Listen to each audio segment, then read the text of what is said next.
Alléluia.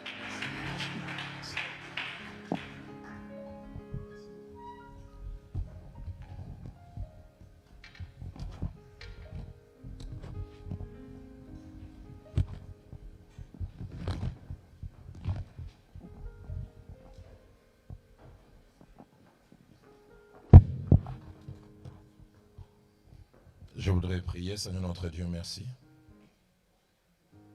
Tu nous as donné ces week-ends durant lesquels nous avons essayé de saisir ta pensée et la partager avec ton peuple. Et en ce jour, alors que nous célébrons ta mort, mais surtout ta résurrection, te prions de mettre les combles en nous rendant capables de partager cette pensée simple, je dirais même simpliste, que tu as déposée dans notre cœur. Et sachant que cela vient de toi, et puisque tu ne fais rien pour rien, laisse que le but pour lequel tu as suscité et inspiré ce message, que ce but puisse être atteint pour ta gloire, mais pour notre édification, au nom de Jésus. Amen. Je voudrais dire merci au Seigneur pour ce week-end, toute cette fin de semaine passée au milieu de vous. Merci au couple Kété, Alain et Sophie, un homme et une femme merveilleux que j'ai appris à mieux connaître encore. Que Dieu soit loué. Et grande a été ma joie de voir leurs enfants actifs dans l'œuvre de Dieu. Ce n'est pas toujours un acquis, surtout chez vous ici en Occident. Et je bénis Dieu pour cela. Merci aussi aux uns et aux autres, les membres de l'Église, beaucoup de gentillesse, beaucoup d'hospitalité. Et mon épouse et moi, nous répartirons avec des très très bons souvenirs de cette église. Et le Dieu qui a permis ces premiers contacts, nous voulons abandonner tout entre ses mains. S'il veut que demain ou après-demain, qu'il y ait d'autres contacts, grande sera notre joie. Tout à l'heure, on a présenté mon épouse. Je voulais juste ajouter deux petites choses. La première, c'est qu'au 30 octobre prochain, elle et moi, on aura 30 années de vie de couple, 30 seulement.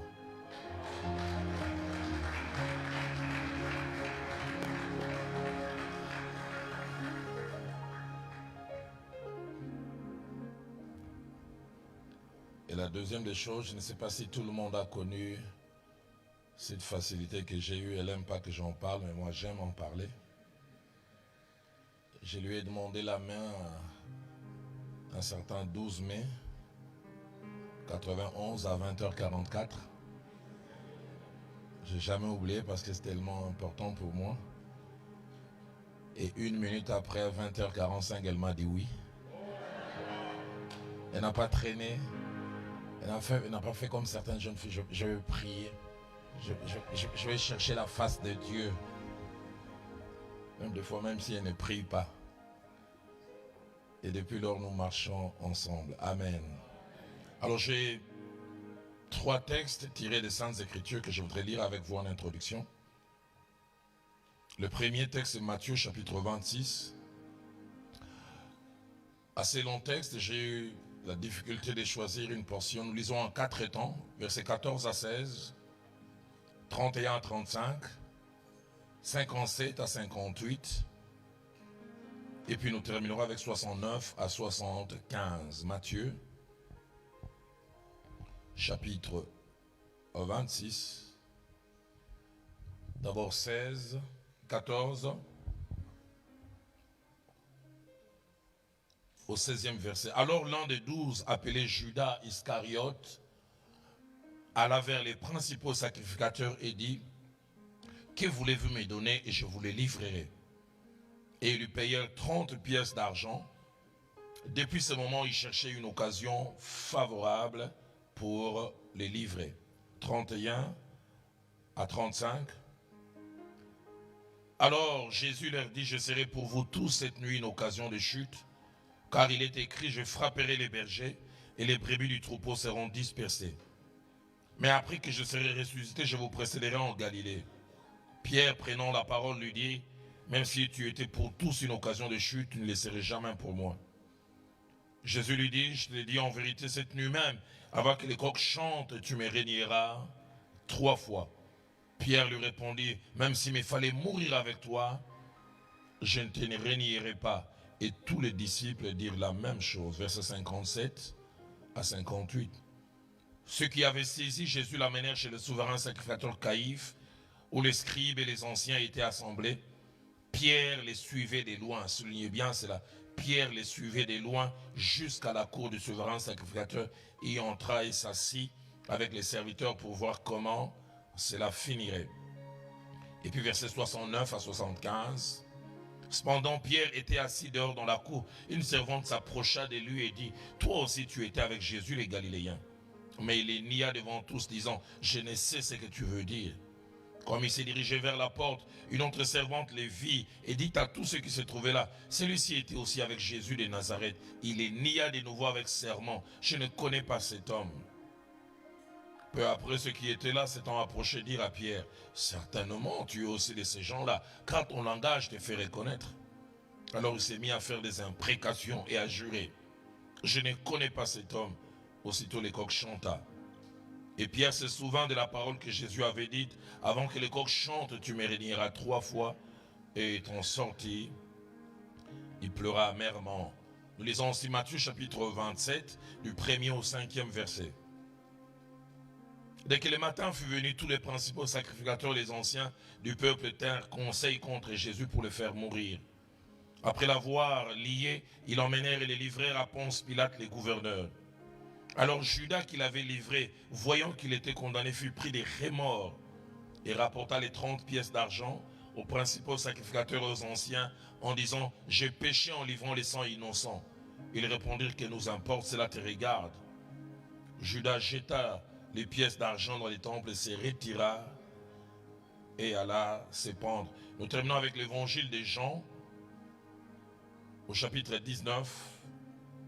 Nous lisons le verset 38 au verset 40. Évangile de Jean, chapitre 19, verset 38 à 40. Après cela, Joseph d'Arimathée, qui était disciple de Jésus, mais souligné en secret, par crainte des Juifs, demanda à Pilate la permission de prendre le corps de Jésus. Et Pilate lui permit, il vint donc et prit le corps de Jésus. Et le verset 39, Nicodème qui auparavant était allé de nuit vers Jésus, vint aussi apporter un mélange d'environ 100 livres de myrrhe et d'aloès. Ils, les deux, prirent donc le corps de Jésus, l'enveloppèrent des bandes avec les aromates, comme c'est la coutume d'ensevelir chez les Juifs. Amen. Dieu m'a mis à cœur en ces jours, Pascal, où nous célébrons la mort, mais aussi la résurrection de notre Seigneur. Partons de ces 3 textes et parler sur les thèmes 4 personnes, 3 Pâques. 4 personnes, 3 Pâques. Nous allons voir comment pour un même événement, la Pâque, 4 personnes l'ont vécu différemment en se regroupant en 3 sous-groupes que nous allons voir tout à l'heure. Mais avant de toucher ces quelques personnes, je voudrais rappeler la nécessité, la grande importance de ces jours, les jours de la résurrection. Si la crucifixion du Seigneur est d'une grande importance, la résurrection l'est encore bien plus. Dans 1 Corinthiens chapitre 15, au verset 14, que je voudrais qu'on me place, l'apôtre Paul, touché par l'Esprit, il écrit aux Corinthiens, écoutez ce qu'il leur dit, il dit, « Et si Christ n'est pas ressuscité, notre prédication est donc vaine, et surtout notre foi est aussi vaine. » La résurrection de notre Seigneur est d'une très très grande importance. J'aime beaucoup la traduction que la version Alfred Cohen, ou Paroles vivantes, fait du même verset. Écoutez ce qu'Alfred Cohen dit. « Et si le Christ n'est pas ressuscité, toute notre prédication devient sans objet. L'évangile n'est plus alors que le produit d'une imagination qui se tourne à vide et ne rime à rien. » Alfred Cohen continue en disant, « Dans ces cas, nous n'avons rien à proclamer et vous non plus rien à croire. Votre foi s'écroule parce qu'elle n'a plus aucun fondement sur lequel s'appuyer. » La résurrection. Et puisque nous parlons de la Pâque, Je voulais juste aussi faire ressortir trois vérités attachées à la Pâque. La première, c'est que dans la Bible, il y a deux Pâques. Il y a la Pâque dite juive, très attachée aux Juifs. Et puis il y a la Pâque qui commence avec Christ. La Pâque juive a été instituée par Dieu au sortir de l'Égypte. On va lire rapidement Exode chapitre 12, versets 1 à 2, versets 5 à 7, verset 11, et puis versets 13 à 14. L'Éternel dit à Moïse et à Aaron dans les pays d'Égypte: ces mois-ci sera pour vous les premiers des mois. Il sera pour vous les premiers des mois de l'année. Dieu a remis même les calendriers à jour avec la Pâque. Verset 5. Ce sera un agneau sans défaut. Parlons de l'agneau qui devait être immolé. Mâle, âgé d'1 an. Vous pourrez prendre un agneau ou un chevreau. Vous les garderez jusqu'au 14e jour de ces mois, et toute l'assemblée d'Israël l'immolera entre les deux soirs. Verset 7. On prendra de son sang et on en mettra sur les deux poteaux et sur les linteaux de la porte des maisons où l'on mangera. Verset 11. Quand vous les mangerez, vous aurez vos reins sains, vos souliers aux pieds et votre bâton à la main, et vous les mangerez à la hâte. Et c'est là où le mot est utilisé, c'est la Pâque de l'Éternel.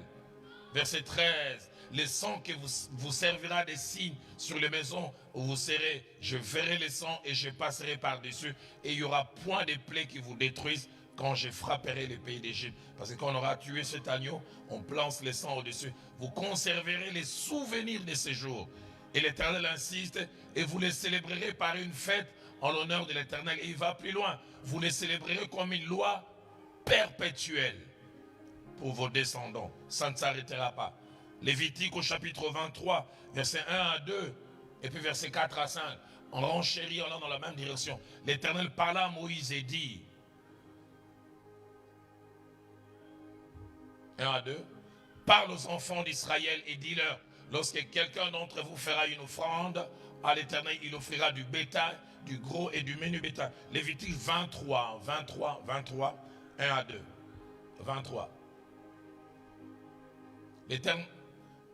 L'Éternel parla à Moïse et dit, parle aux enfants d'Israël et tu leur diras, les fêtes de l'Éternel que vous publierez seront des saintes convocations. Voici quelles sont mes fêtes. Et lui-même il insiste, versets 4 à 5. Voici les fêtes de l'Éternel, les saintes convocations que vous publierez en leur temps fixé. Le premier mois, le 14e jour du mois, entre les deux soirs, ça sera la Pâque de l'Éternel. Dans Jean chapitre 6 au verset 4, la Bible attache la Pâque aux Juifs. Or, la Pâque était proche et la Bible dit la fête des Juifs. Mais au-delà de cette Pâque instituée au sortir de l'Égypte, il y a la seconde Pâque qui a coïncidé avec la mort de Christ, qui commence quand Christ verse son sang sur la croix pour nous. 1 Corinthiens chapitre 5 verset 7 présente Christ comme étant notre Pâque. On dit faites disparaître le vieux levain afin que vous voyez une nouvelle Pâque puisque vous êtes sans levain, car Christ notre Pâque a été immolé. Christ devient notre Pâque. Matthieu chapitre 26 verset 1 à 2 que je voudrais qu'on reprenne. Lorsque Jésus a achevé tous ses discours, il dit à ses disciples, vous savez que la Pâque a lieu dans 2 jours et que le Fils de l'homme sera livré pour être crucifié.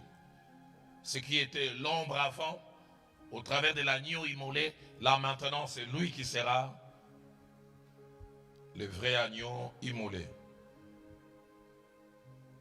Deuxième chose à mentionner concernant la Pâque, c'est que les parents de Jésus, Marie et Joseph, et Jésus lui-même ont souvent honoré la Pâque des Juifs. Luc chapitre 2, verset 41, qu'est-il dit là? Luc 2, verset 41. Les parents de Jésus allaient chaque année à Jérusalem à la fête des Pâques pour montrer l'importance qu'ils accordaient à cette grande cérémonie. Chaque année. Jean chapitre 2, verset 13, ainsi que le verset 23 montre que même Jésus aussi au jour de sa chair a célébré la Pâque.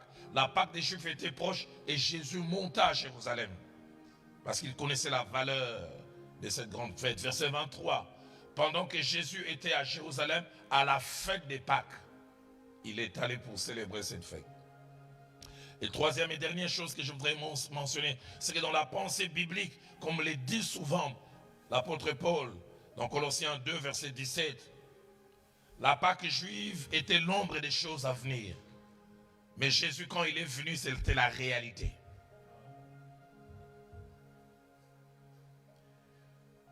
Et si à la Pâque, durant ces 3 jours, vendredi avec sa mort,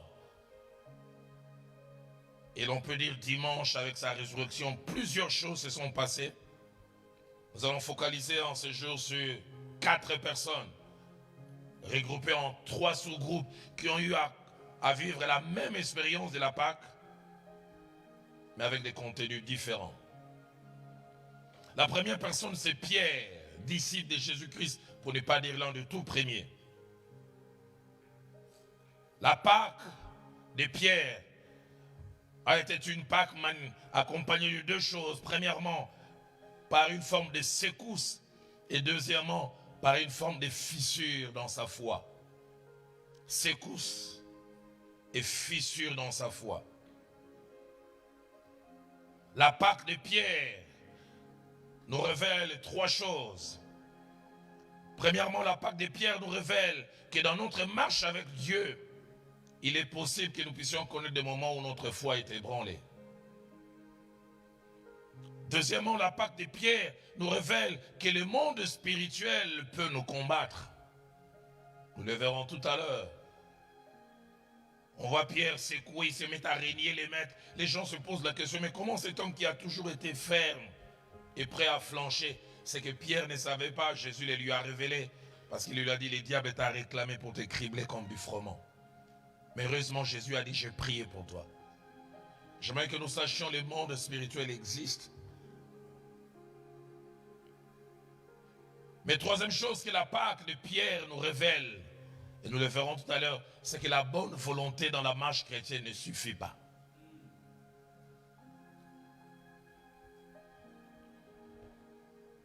Cinq séquences attachées à la Pâque de Pierre. La première séquence, c'est que la Pâque de Pierre commence par l'avertissement que Christ lui donne non seulement à lui, mais à tous les apôtres. Matthieu 26, verset 31.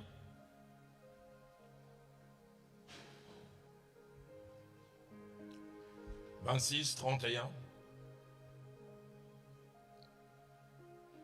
Alors Jésus leur dit, je serai pour vous tous cette nuit une occasion de chute. Car il est écrit, je frapperai les bergers et les brebis du troupeau seront dispersées. » Avertissement de Jésus.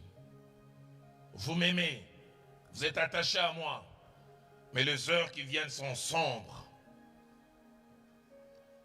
Deuxième séquence dans la Pâque de Pierre. Pierre, après avoir entendu ces avertissements, il réagit humainement parlant.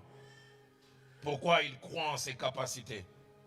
Toujours Matthieu 26, versets 33 à 35. Comment Pierre réagit-il? Quand Christ finit de parler, il dit, je serai pour vous tous, il n'exclut personne. Pierre, prenant la parole, lui dit, quand tu serais pour tous une occasion de chute, tu ne le seras jamais pour moi. S'il était quinois, il dit, Jaja, Jacoco. Tout le monde sauf moi. Et ils peuvent tomber, et ils peuvent flancher. Pas moi. Je suis fait d'une matière solide. Je ne veux pas flancher. Verset 34, Jésus lui dit, je te l'ai dit en vérité, cette nuit même, avant que les coqs chantent, tu me régneras 3 fois. Verset 35, Pierre lui répondit, Pierre il avait toujours lui répondant. Il dit, quand il me faudrait mourir avec toi, je ne te régnerai pas. Seigneur, toi tu ne me connais pas. Bonne volonté. Et je me dire, il est sincère quand il dit ça. Les anglophones disent, never say never. Il ne faut jamais dire jamais. Parce qu'on ne sait jamais ce qui peut arriver. Troisième chose, attachée à la Pâque de Pierre, et comme je l'ai mentionné tout à l'heure, alors que Christ est en train de parler comme ça, Christ sait d'où viennent les enjeux, j'allais dire, d'où viennent réellement les problèmes.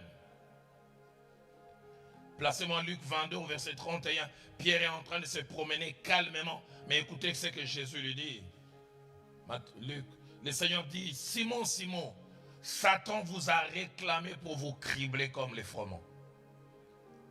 Il ne voit pas ça avec les yeux. J'aimerais nous dire, il y a un monde spirituel qui existe et qui a de l'incidence dans les physiques. Souvent, nous voyons des gens agir dans les physiques. Je ne dis pas que toutes les actions, les physiques, viennent du spirituel, mais quelquefois. Placez-moi 1 Chronique, chapitre 21, verset 1er. David est sur le trône d'Israël et tout est calme. Écoutez ce que la Bible dit. Satan s'éleva contre Israël. Et ma Bible à moi dit, il excita David à faire les dénombrements. Les gens sont étonnés. Dieu n'avait pas besoin que l'on connaisse les nombres de militaires que David vient et dit, je décide. On fait les dénombrements. Les gens voient l'humain qui décide, mais ils ne voient pas l'acteur derrière qui les pousse. La Bible dit, Satan s'éleva contre Israël. Et là, je vais ouvrir une parenthèse que je fermerai rapidement. La plupart des fois, quand le diable vise un groupe, il passe par les leaders. C'est Israël que Satan veut attaquer. Mais c'est David qui le touche. Si vous connaissez la suite de l'histoire, David fait faire les dénombrements et Dieu est fâché. Étonnant, 70 000 personnes meurent qui n'ont pas fait faire les dénombrements. Finalement, quand Dieu commence à frapper, écoutez la réaction de David, il dit, c'est moi qui ai péché, pourquoi tu frappes tous ces peuples? À un niveau de leadership, nous ne nous appartenons pas à nous-mêmes. Les actes que nous posons peuvent avoir de l'influence sur d'autres personnes. Satan t'a réclamé. Quatrième chose, attachée à la Pâque de Pierre, c'est que c'est lui qui était sincère, qui disait, je ne te régnerai pas. Quand vient l'épreuve, Pierre est secoué en deux temps. Matthieu 26, 57 à 58 nous montre le premier secousse, c'est la fissure. Ceux qui avaient saisi Jésus l'emmenèrent chez les souverains sacrificateurs. Vous savez, on peut déclarer sa fidélité à Jésus tant qu'on n'a pas vu les épées. Et les gens au corps travaillés par la culture physique, biceps et triceps. Ils l'emmenèrent chez les souverains sacrificateurs, Caïphe, où les scribes et les anciens étaient assemblés. Le verset 58 me fait souvent rire. Ma Bible m'a dit, Pierre les suivait, mais j'aime bien la notion de loin. Au fait, normalement, il a fui. Mais il est lié par ce qu'il avait dit, je ne te régnerai pas. Il les suit, mais de loin.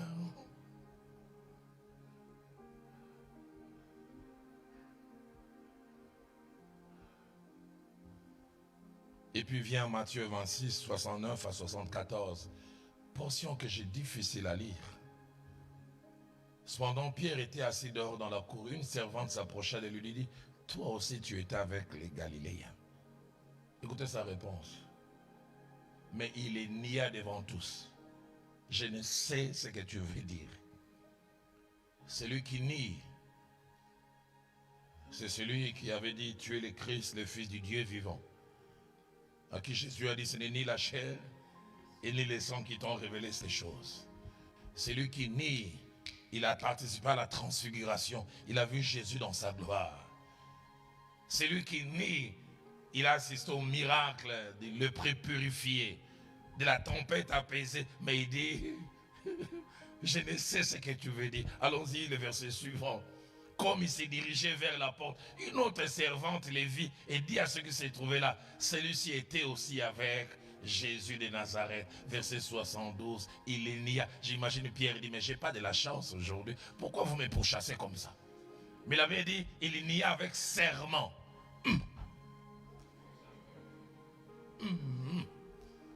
Je ne connais pas cet homme, il cite même pas les noms. Il dit cet homme. Parce que s'il cite les noms, mais tu as cité le nom. Et ça ne s'arrête pas là.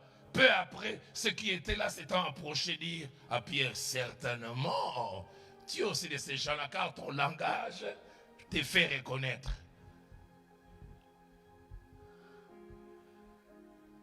Ma Bible a dit, et alors il s'est mis à faire des imprécations. C'est-à-dire, il est en train de dire, si jamais je les connais, que le ciel me tombe sur la tête. Tout ça pour se sauver. Je ne connais pas cet homme. La Pâque de Pierre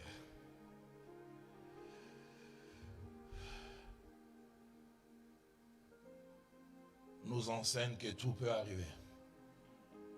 Et que ce que l'apôtre Paul dit dans 1 Corinthiens 10 au verset 12 est vrai quand l'apôtre Paul dit que celui qui croit être debout prenne garde de ne point tomber. Que celui qui croit être debout. Je me suis toujours posé la question, comment a-t-il pu nier les maîtres jusqu'à ce point? Je ne les connais pas. 5e séquence de la Pâque de Pierre. Matthieu 26, verset 75. Quand il a nié pour la 3e fois, les coqs a chanté. Je prie que les coqs chantent pour quelqu'un en ces jours. Et ma Bible a dit, et Pierre se souvint de la parole que Jésus avait dite, avant que les coqs chantent, tu me renieras 3 fois. Et ma Bible a dit, et étant sorti, il pleura amèrement. Les larmes, et surtout les larmes de repentance, sont des choses qui ont disparu dans l'église. La dernière fois que vous avez eu à pleurer sur vos péchés, c'est quand? Oh, les larmes, ça existe pour chercher un mariage. Et on chante comme chez moi. Rabiolo binini, ponali bananangai. Seigneur, tu dis quoi pour mon mariage? Ça, on pleure. Seigneur, tu dis quoi pour mon travail? Où sont les larmes quand quelqu'un dit, Seigneur, je t'ai trahi? Il sortit et pleura amèrement. Je prie qu'en ces jours de Pâques, quelqu'un comme Pierre, qui a eu à marcher d'une manière que Dieu ne veut pas, revienne à lui en pleurant amèrement.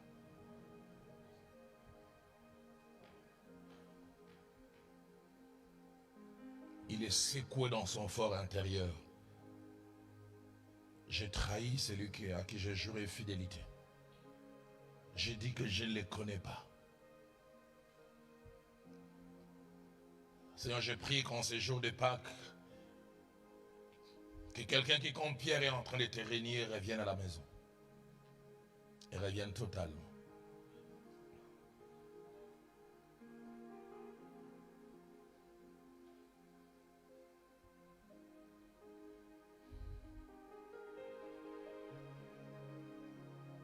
Deuxième personne ayant expérimenté la Pâque, c'est Judas Iscariote. La Pâque de Judas était la plus mauvaise, je dirais même la meurtrière. La Pâque de Judas a fait sortir un homme du droit chemin.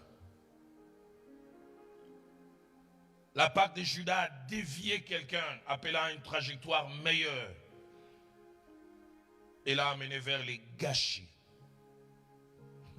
Dans Luc chapitre 6 au verset 16, placez-moi ce passage. Quand on parle de Judas, écoutez ce qui est dit. Jude, fils de Jacques, on dit Judas, fils d'Iscariote, et on dit qu'il devint traître. Il ne l'était pas. La Pâque de Judas l'a transformé en traître. Quelqu'un qui trahit la confiance placée en lui. 4 vérités à noter au sujet de la Pâque de Judas.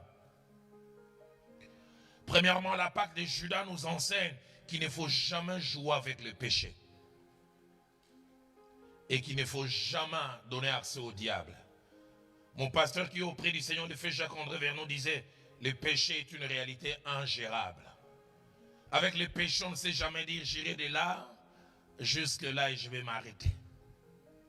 Personne ne maîtrise le péché. Le péché vous amène toujours plus loin. Toujours. Toujours plus loin. C'est pourquoi 2 Corinthiens chapitre 2, verset 11, l'apôtre nous dit une vérité importante. Et j'aurais voulu avoir tout le souffle pour crier ces versets. Il dit afin de ne pas laisser à Satan l'avantage sur nous, car nous n'ignorons pas ses desseins. Le diable a des projets pour nous. Moi j'ai conscience, dans le bureau d'études de Satan, il y a un dossier, comment faire tomber dans l'eau. Quel moyen utiliser? J'oublie jamais, il y a 6 ans, j'étais en train de faire la délivrance d'une jeune fille dont les parents l'avaient amenée dans l'occultisme, une délivrance qui a duré 1 heure. Elle était agitée finalement quand les démons sont. Je retiens encore les paroles. Les démons disent Roland, Roland, sache que tu as un casier judiciaire rempli chez nous. Reste dans les Seigneurs, les jours où on t'aura, tu verras. Alain, j'ai conscience que je ne dois jamais laisser la place à Satan. 75, je suis avec mes parents dans notre petite maison en étage dans la commune de Bandal à Kinshasa. Mon père n'avait qu'un seul costume qu'on appelait fils unique parce qu'il n'y avait ni grand frère ni petit frère. Et un matin, j'entends papa crier de sa chambre, « Je suis mort !» Maman a dit, mais quand on est mort, on ne parle pas. Il dit, je suis quand même mort. Et nous rentrons, nous trouvons papa avec son costume, avec un gros trou, bouffé par un cancréla. Et il pleurait sur son costume comme si c'était un enfant qui était décédé. Et il disait encore, Cécile, je suis mort. Maman disait, tu n'es pas mort. Il dit, je suis mort. Et par les traces, il pouvait savoir que c'était un cancréla. J'oublie jamais, 3 jours après, on entend papa crier de la chambre et j'ai vu les fautifs.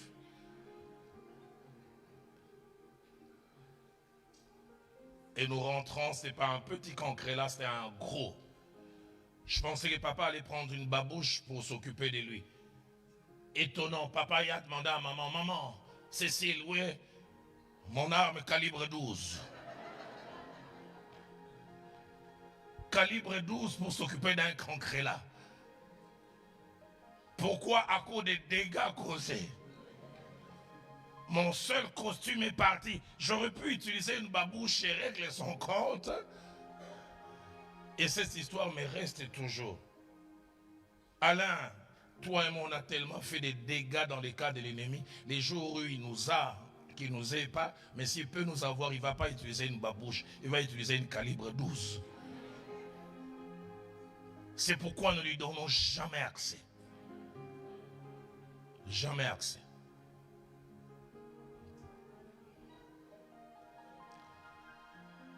Et Judas a commencé à lui donner accès. Comment? Placez-moi en Jean chapitre 12, verset 6. Judas était les trésoriers, les caissiers de l'équipe de Jésus. J'arrive à me poser la question, comment on peut être à côté de Jésus et poser de tels actes? Remontons même à partir du verset 4.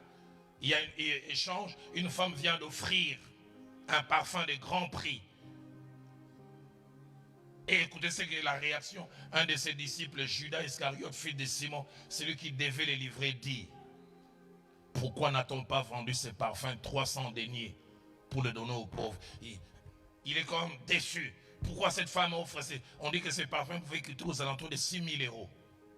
Pourquoi l'a-t-on offert? Les gens pensent que Judas a la compassion. Ces parfums auraient pu servir aux pauvres. Mais écoutez la vraie raison au verset 6. Il disait cela, non pas qu'il s'est mis en peine des pauvres, mais parce qu'il était voleur et que tenant la bourse, il prenait ce qu'on y mettait. Il a vu un manque à gagner. Si on avait vendu ça 6 000 comme je vole habituellement, 5 000 seraient revenus chez moi. Et c'est là où il a ouvert la porte. En volant. En faisant de petites choses. J'ai souvent relaté cette histoire. Je fais ma formation théologique à Nairobi au Kenya. Et je viens la première fois à Nairobi en décembre 97. Je découvre une famille merveilleuse. L'homme travaille dans le système des Nations Unies. Avec 2 enfants. Gaylor et Yasmine, sa soeur. 5 et 4 ans. Cet enfant étant né et grandi en Afrique, mais vous parle un français léché comme chez vous en France. Chaque fois que j'essaie de parler avec lui, il me corrige avec la phonétique. Hein. Il dit, papa Roland, on ne dit pas petit, on dit petit. Parce que vous savez, les gens de chez moi, on a des problèmes avec les prononciations. On ne dit pas Jésus, on dit Jésus. On ne dit pas sucre, on dit sucre. On ne dit pas je suis sûr, on a ça sire, na Jésus, nangai. Je suis sire.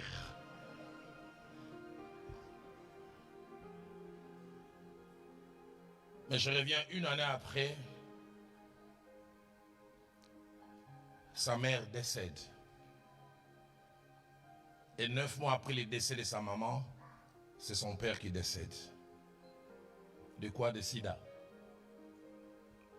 Et je revois encore cette femme en train de tenir la chemise de son mari. Elle voulait déchirer la chemise parce qu'elle disait à son homme, en ma présence, je t'ai connu quand j'avais 14 ans. Et tu m'as épousé, j'avais 19 ans. J'ai jamais connu un autre homme si ce n'est toi. Pourquoi? Parce que cet homme a rencontré une jeune secrétaire qui était venue en stage au bureau, qui était séropositive et lui savait pas. Vous savez, ces choses, ça s'écrit pas sur le visage. Nous les hommes, j'arrive pas à comprendre. Tu as une femme à la maison, mais tu vois une autre femme, tu as l'impression que ta femme est au brouillon. Celle que tu as vue est au propre. Celle que tu rencontres, est-ce que tu connais son ex? Est-ce que tu connais l'ex de son ex? Et cet homme va avec cette jeune secrétaire. Il tombe malade, il contamine sa femme innocente. Et le comble, c'est que l'innocente meurt avant.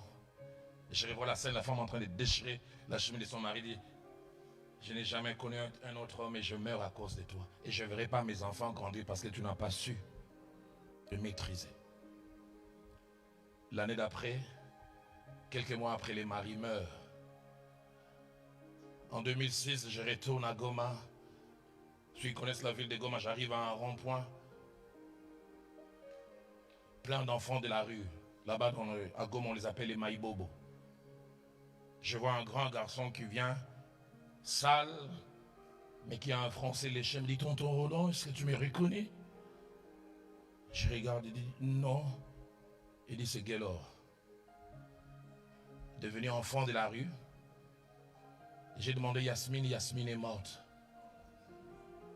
Parce que papa n'a pas su résister devant les belles jambes d'une jeune fille.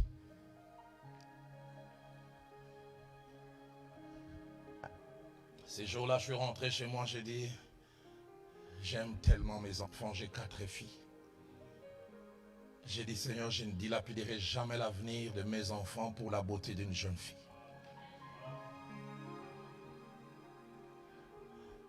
Les années passées, j'ai vu surtout en Afrique, vous savez, un vice-papa, un papa adjoint, ça n'existe pas. Je vois comment je me bats pour mes enfants, j'ai les maux de tête quand je dois payer leur minerval. Et chez nous en Afrique, quand un parent part, c'est fini. J'ai dit, quelle que soit la beauté de celle qui va se présenter, parce que j'aime mes filles et leur futur, je ne me livrerai pas à la première personne venue.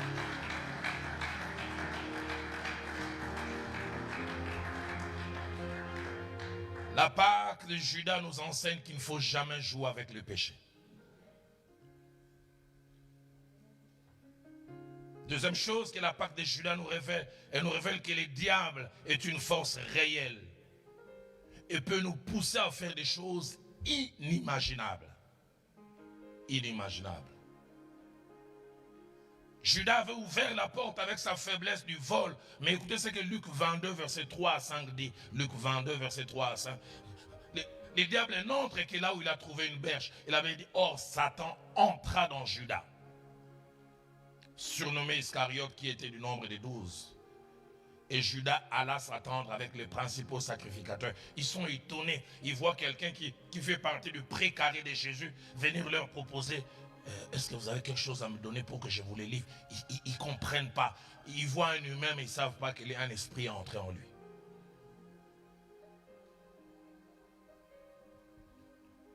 Et le verset 5 dit, ils furent dans la joie et ils convinrent de lui donner de l'argent.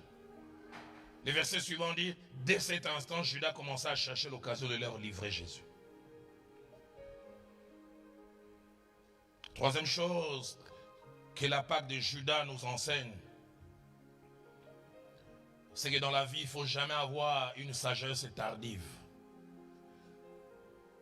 La sagesse n'est bonne que quand elle vient au bon moment.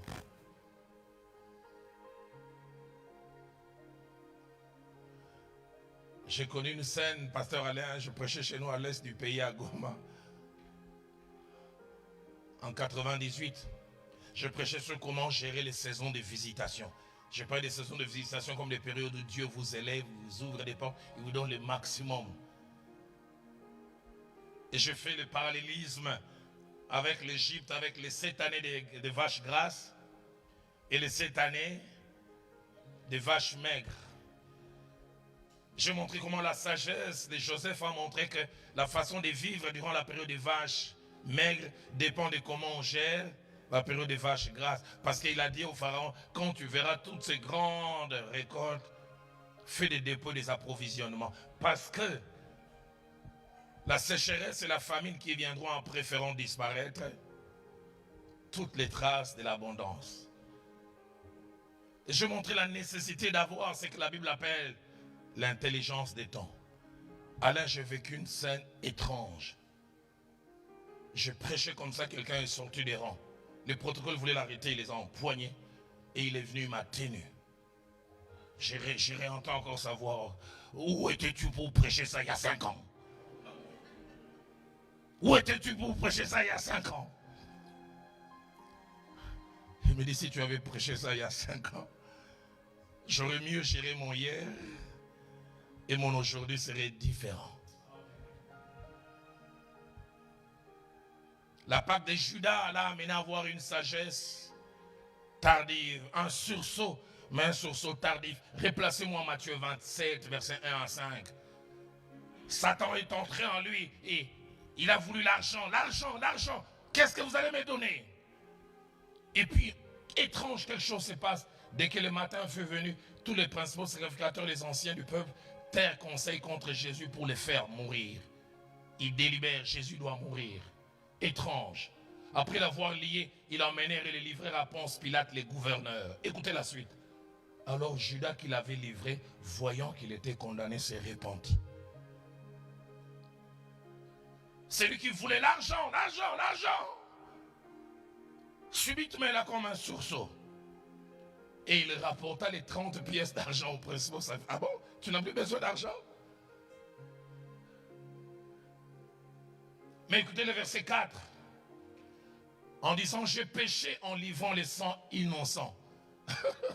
Et la Bible dit, il lui répondit, que nous importe? Cela te regarde. Vous savez, le péché vous amènera à un stade de solitude. Judas est tout seul. Ce qu'il voulait, il n'en a plus besoin. Ceux pour qui il a travaillé, ils l'ont rejeté. Cela te regarde. C'est ton problème. Aïe, aïe, aïe, le verset 5, j'ai toujours difficile à lire. Judas jeta les pièces d'argent dans le temple, se retira et alla se pendre. Ce qui me fait mal, c'est que à la Pâque, il y a eu 2 qui ont fauté. Et Pierre et Judas. Mais l'un a cru au pardon et à la miséricorde. Il s'est relevé et il a fait des exploits qui restent dans les actes des apôtres. Mais un a eu un moment de solitude. Il a allé se pendre. Il est sorti de l'orbite. Il est sorti de la trajectoire. 4e chose attachée à la Pâque de Judas, c'est que Judas a été perdu éternellement à la Pâque. Éternellement.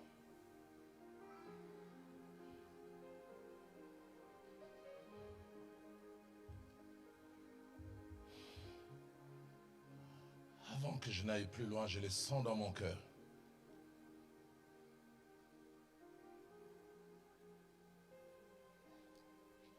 quelqu'un doit fermer une porte, ferme-la en ces jours de Pâques. J'entends le mot scandale, scandale qui résonne dans mon cœur. Sinon un scandale va arriver. Je ne sais pas l'expliquer, j'entends encore le mot scandale, puis je suis en train de voir dans mon esprit quelqu'un de menotté. Et j'entends pédophilie, pédophilie. Il y a un homme ici qui est en train de vouloir jouer au sexe avec une mineure. Et Dieu m'a fait venir de Kinshasa, et surtout en ce jour, Pascal, pour t'arrêter. Arrête avant qu'il ne soit trop tard. Je prie que j'ai tort dans tout ce que j'ai dit après. Dieu me dit, si tu t'entêtes, je vois les chiffres 6. Il dit, dans 6 mois, tu te souviendras de ce visage qui est revenu d'Afrique, avec ces beaucoup de cheveux que vous voyez, les mèches rebelles.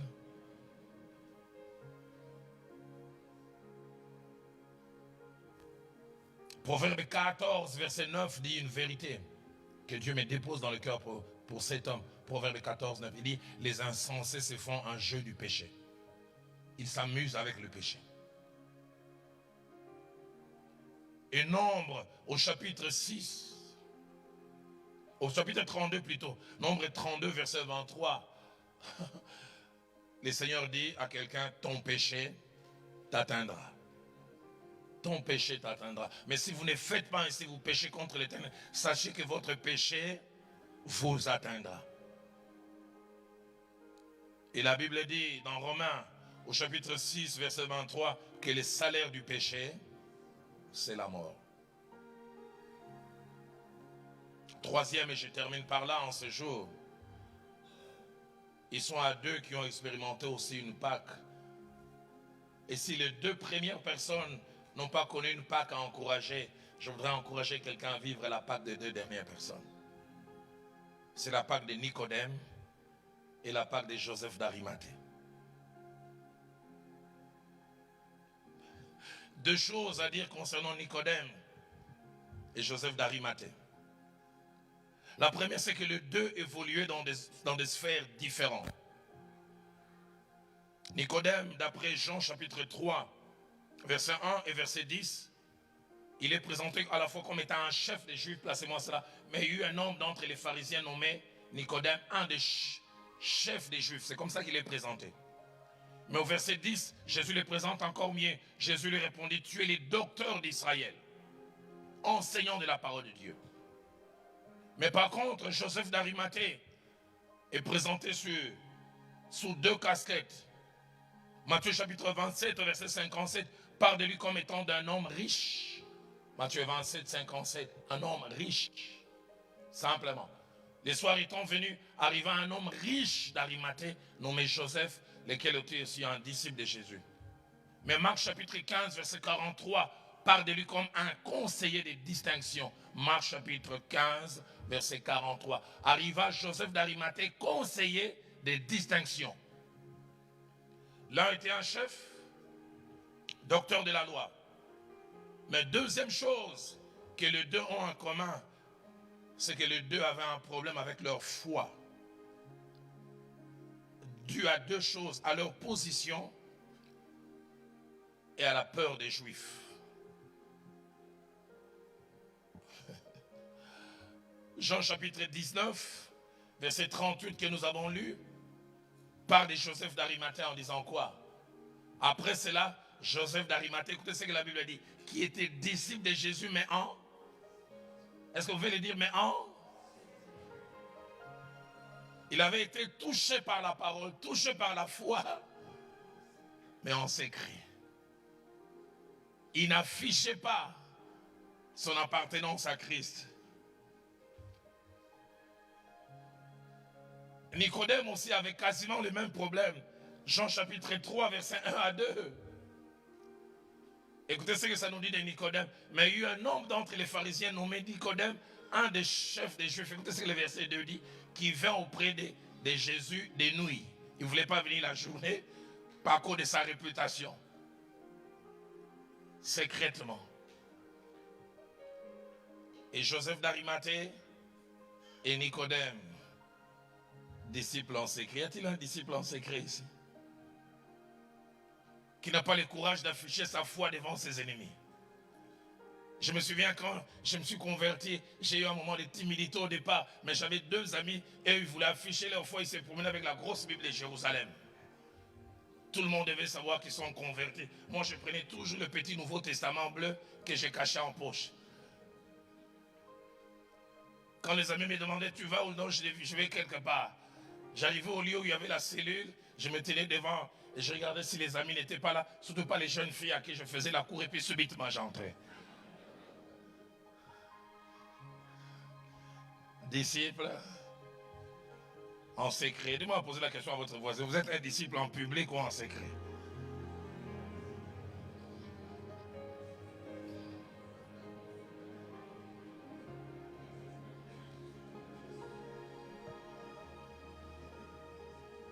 Mais les jours de la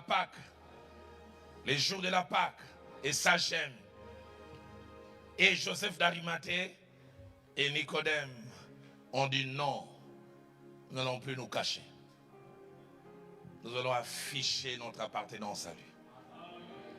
Qu'importe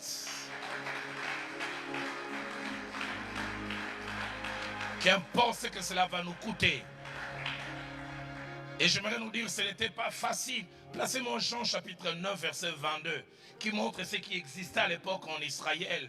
Parce qu'en Israël, à l'époque, comme les temples étaient détruits, la vie de la foi appartenait à la synagogue. C'est la synagogue que l'on venait apprendre la loi. Et la synagogue était aussi des lieux d'approbation.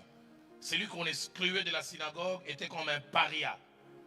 Et quand Jésus commence son ministère, un fatwa élevé, quiconque va afficher sa foi en Christ sera chassé de la synagogue. C'est pourquoi dans Jean 9, les jours où l'aveugle de naissance est guéri, il est en train de proclamer sa foi. Écoutez ce que la Bible dit. Ses parents dirent cela parce qu'ils craignaient les Juifs, car les Juifs étaient déjà convenus que si quelqu'un reconnaissait Jésus pour le Christ, il serait exclu de la synagogue. Tu veux accepter Christ, tu veux afficher, on te chassera de la synagogue. Jean chapitre 12, verset 42 va dans le même sens.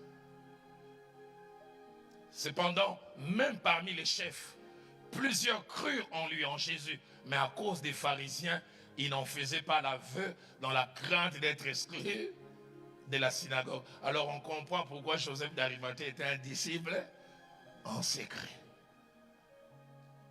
Dites à Jésus, je crois en lui, mais qu'il n'en parle pas.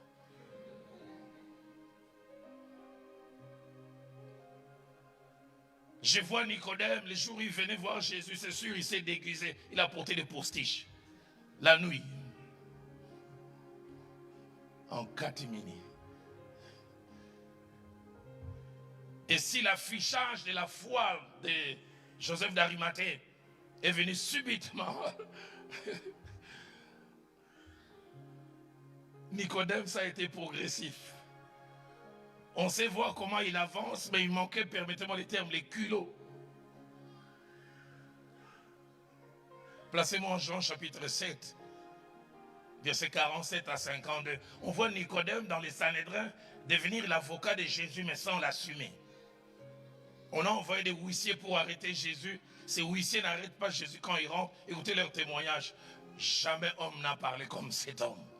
Et on dit à ces huissiers, mais on vous a envoyé pour l'arrêter et vous commencez à nous faire un reportage. Et les pharisiens répliquèrent, ils parlent à ces gens. Est-ce que vous aussi vous avez été séduits par lui? Verset 48. Y a-t-il quelqu'un des chefs ou des pharisiens qui ait cru en lui? Mais cette foule qui ne connaît pas la loi, ce sont des maudits. Oh, quelqu'un s'élève.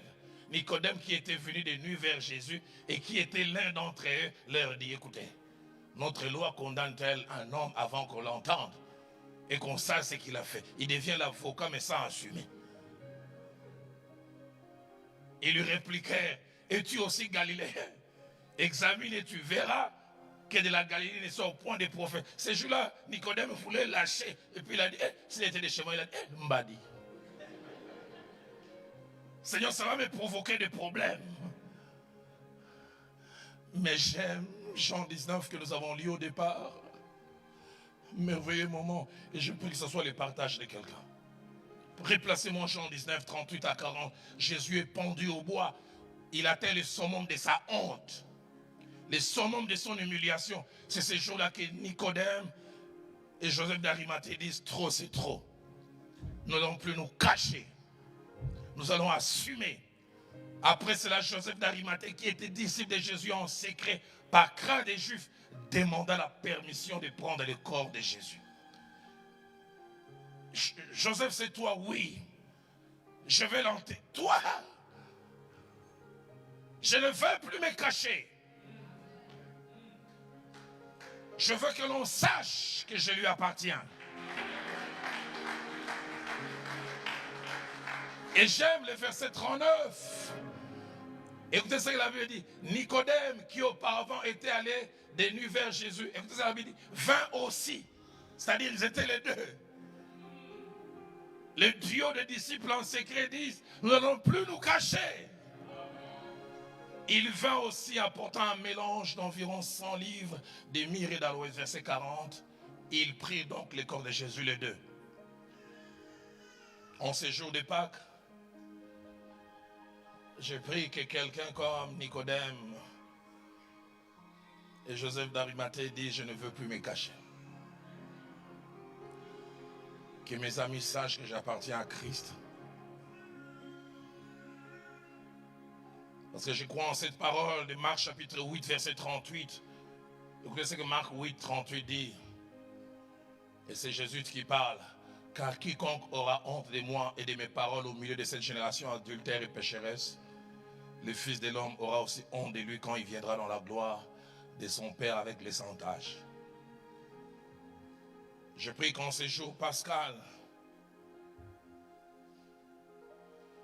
que vous ne soyez pas un Pierre qui est secoué dans votre foi. Je prie qu'en ce jour pascal, vous ne soyez pas un Judas Iscariote qui joue avec le péché et qui sortait de la ligne. Je prie si possible que vous soyez un Nicodème ou un Joseph d'Arimathée, parce que la Pâque de Nicodème et de Joseph d'Arimathée a été une Pâque d'une plus grande consécration, d'un plus grand attachement. Je vais nous inviter à baisser nos têtes alors que j'invite notre chorale. Je me suis réveillé ce matin avec ce vieux cantique d'autrefois qui dit « En mon cœur j'ai choisi de suivre Jésus-Christ. Oui pour toujours, oui pour toujours. » Et j'aime la suite qui dit « Si mes amis s'en vont, qu'importe moi j'irai. » Si mes amis s'en vont, qu'importe moi. Ceux qui connaissent les cantiques vont les chanter avec moi alors que la chorale nous rejoint. En mon cœur j'ai choisi de suivre Jésus. En mon cœur je choisis de suivre Jésus. En mon cœur je choisis de suivre Jésus. Oui pour toujours, oui pour toujours, oui pour toujours. Si mes amis s'en vont, si mes amis s'en vont, qu'importe, qu'importe, moi j'irai. Si mes amis s'en vont, qu'importe j'irai. Si mes amis s'en vont, si mes amis s'en vont, qu'importe moi j'irai. Oui pour toujours, oui pour toujours, oui pour toujours. Et j'aime la strophe qui dit au monde je dis non, au monde je dis non. Joyeux je prends ma croix, joyeux je prends ma croix. Au monde je dis non, au monde je dis non. J'accepte la croix. Au monde je dis non, au monde je dis non.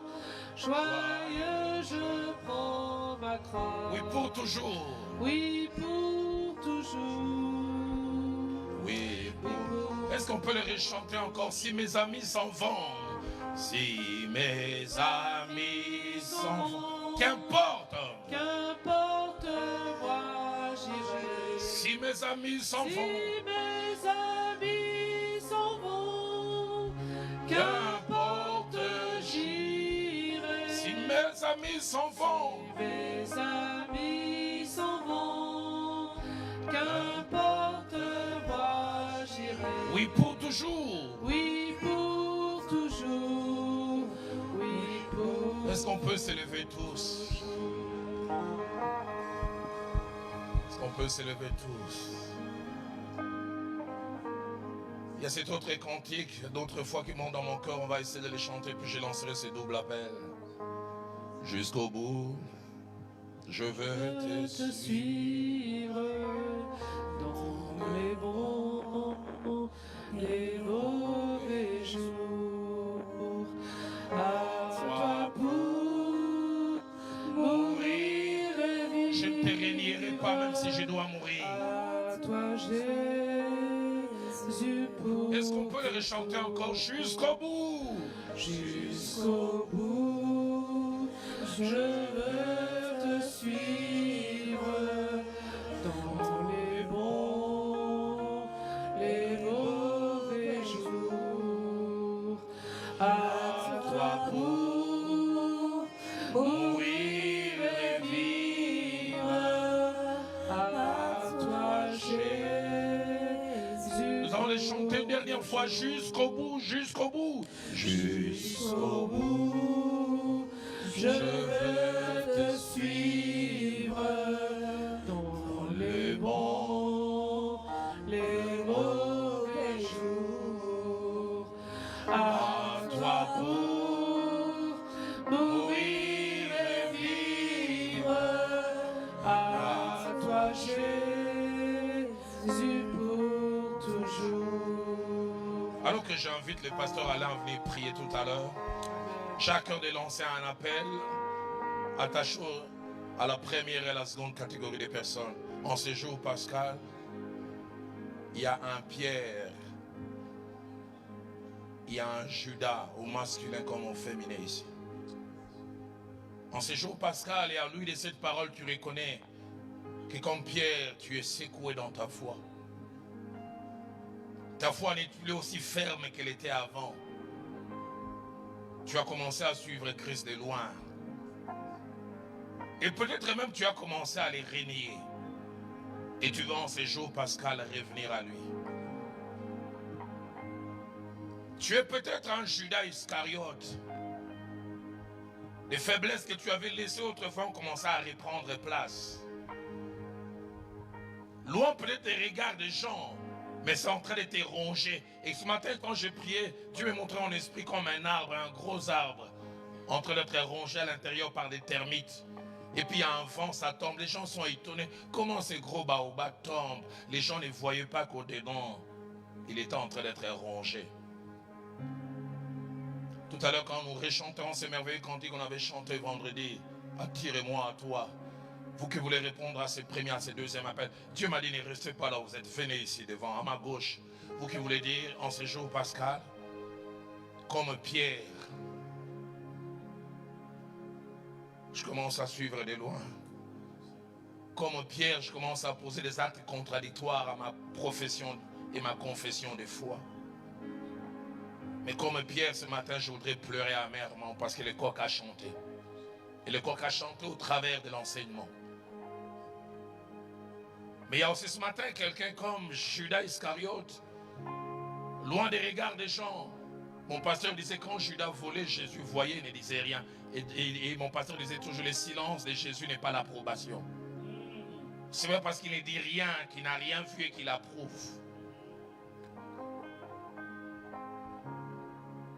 Et alors que je préparais ce message ce matin, je me suis dû m'arrêter un moment 5 minutes. Et je me suis mis à genoux alors que je préparais cet enseignement. Et Dieu m'a dit, Roland, l'une des raisons pour lesquelles je t'ai envoyé à Lille, c'est pour ce message de ce soir. Enfin que quelqu'un revienne à moi. Et Dieu m'a dit, je me réfère de ces jours au travers de son message. Le premier jour de tout le reste de la vie de quelqu'un. Il m'a dit, il aimerait remettre le compteur à zéro dans la vie de quelqu'un. J'en suis sûr.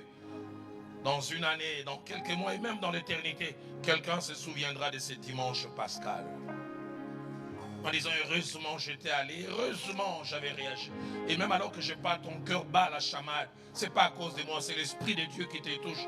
Et la Bible dit, si vous entendez sa voix, N'endurcissez pas votre cœur. Il y a un Pierre, parce que le coq a chanté, qui doit pleurer amèrement.